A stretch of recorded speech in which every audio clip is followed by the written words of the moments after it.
Hello everyone, this is your host Mr. Top 10, and welcome back to another episode. It's no secret that McDonald's food is unhealthy and the company is prone to scandals.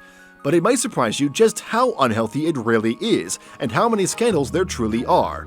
The company, the single largest restaurant corporation in the world and one of the largest in general, has a long history of mistreating its managers, customers, and even the food itself. As a result, they stacked up a lot of skeletons in their many closets around the globe.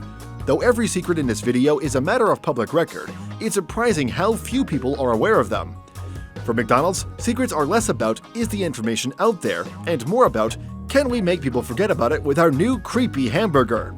In this video, we will talk about top 10 secrets that McDonald's would love you to ignore. But before we move on, please don't forget to subscribe to our channel. Number 10. The vegetarian options are not vegetarian. For decades, McDonald's listed its french fries as vegetarian options. After all, it's just potatoes, salt, and vegetable oil, right? Wrong. McDonald's fries contains 19 different ingredients, one of which is beef fat. The company tried to hide this by listing the beef fat as simply natural flavoring for years, but they were eventually found out. Naturally, the company was sued for its false claims, most famously by several prominent Jewish and Muslim groups. Number 9. Super Size Me actually worked.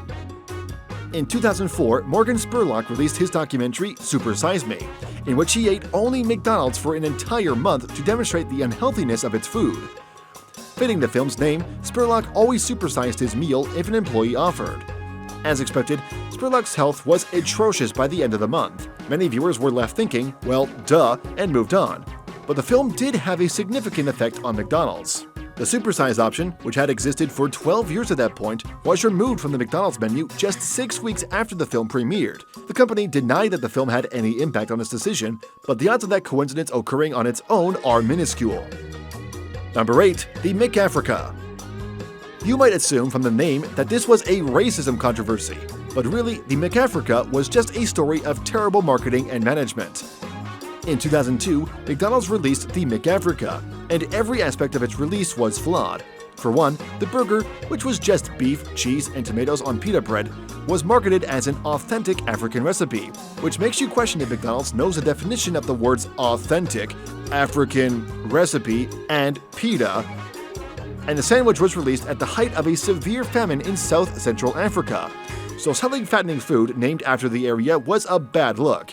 Even worse is that the burger only came out in Norway, a country that is about as non-African as it gets, and one of the richest nations in the world. The burger did not live a long life.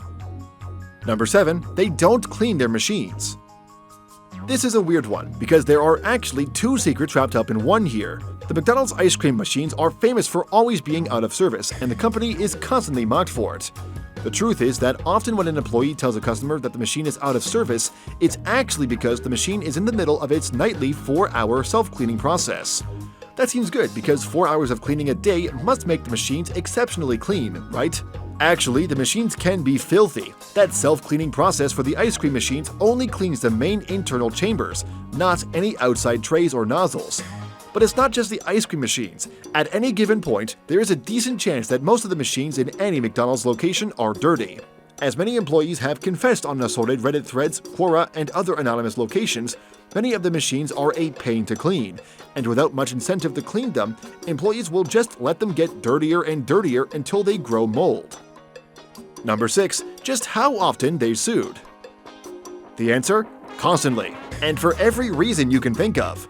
Aside from the beef fat incident mentioned above, a lawsuit was raised because supervisors in 3 locations had complained that there were too many black people in the store and fired most of their black employees. Then there's the time that 52 former owners of over 200 stores sued McDonald's for being forced into financial suicide missions when white owners were not. Then there's the time that one franchise had forced workers into 25-hour shifts without overtime pay, which the company defended. A quick stroll through news outlets will reveal dozens of other major suits, including their most famous, the hot coffee incident. Number 5. The hot coffee incident was their fault. The hot coffee incident was a widely publicized case in which an elderly woman sued McDonald's because its coffee gave her third-degree burns. The plaintiff, Stella Liebeck, was heavily ridiculed in the media, with most major outlets labeling her claim as a textbook frivolous lawsuit. In reality, McDonald's lost the case and was forced to pay Liebeck damages. As much as the media demonized Liebeck, it turns out she had been mostly in the right. McDonald's coffee was actually almost 40 degrees hotter than normal coffee, and literally hundreds of people had complained about its temperature to McDonald's before. Liebeck even had to get skin grafts to replace the skin that the hot coffee tore off of her pelvis. Number 4. Their health initiative are totally fake. Over and over, McDonald's promises to make their menu healthier in one way or another, and it always comes with a big asterisk. A recent marketing campaign claimed that McDonald's burgers would no longer contain preservatives. About a third of them still do. Before that, a campaign made waves on a promise to remove high-fructose corn syrup, but only from the buns. You can still find it in dozens of other items, including every sauce that comes on those buns. About the same time as the removal of supersizing, McDonald's started offering salads. Of course, a quick look to the nutritional facts will show that those salads contain even more calories than the burgers once the dressing and cheese are put on. Number 3. They served tainted meat and didn't care. In 2014, a reporter secretly filmed inside a food processing plant in China that belonged to the OSI group and discovered abhorrent conditions within. Workers touched food with their bare hands, dropped it on the floor, repackaged it, and even repackaged expired meat. The OSI group supplied meat to many major fast food chains in China, and upon learning of its subpar conditions, all of them cut ties with the OSI group. McDonald's responded to the controversy by blatantly lying, saying that they had never received any meat from that plant or any other OSI-owned plant. This was quickly found out to be untrue. Then, in defiance of common sense and ethics, the company decided to keep using the OSI group as their source of chicken and beef in China. And again, every single other company, Burger King, Starbucks, Pizza Hut, KFC, and others, had cut ties with the OSI group immediately. Number 2. There's a best time and way to eat there. This is true for most restaurants as well. To maintain certain standards of service, rely on mystery shoppers, undercover agents who buy items and rate the food, cleanliness, and service. It's a common practice, and anyone who has ever helped run a restaurant can tell you the shoppers tend to come at certain times. That makes those times the best times to eat there. Whether directly or not, employees are taught to be on the lookout for mystery shoppers and give them their A-game. Mystery shoppers tend to come at busy times like breakfast, lunch, and dinner, and they tend to order in similar ways. They have to order a certain number of items, for example, and they always have to leave with a receipt. So ordering from McDonald's at the busiest times and asking for an itemized receipt is likely to nab you the best service possible. Number 1. The Monopoly game was fake. The McDonald's Monopoly game was a favorite of mine as a kid, so it's heartbreaking to hear that for 5 years, it was all fake. From 1995 to 2000, almost none of the top prizes were awarded to McDonald's customers.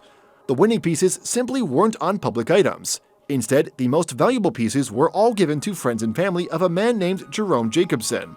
Jerome was the head of security and Simon Marketing, the company with which McDonald's ran the game. He was able to get to the pieces before they went out and keep all the most valuable ones secret. Knowing he couldn't cash them in himself, he gave them all to his family and friends and asked for a piece of their prize money in exchange. All told, his social circle racked up $24 million in prizes before he was caught. Thanks for watching. Check out some more of our videos on screen and click subscribe for more videos in the future.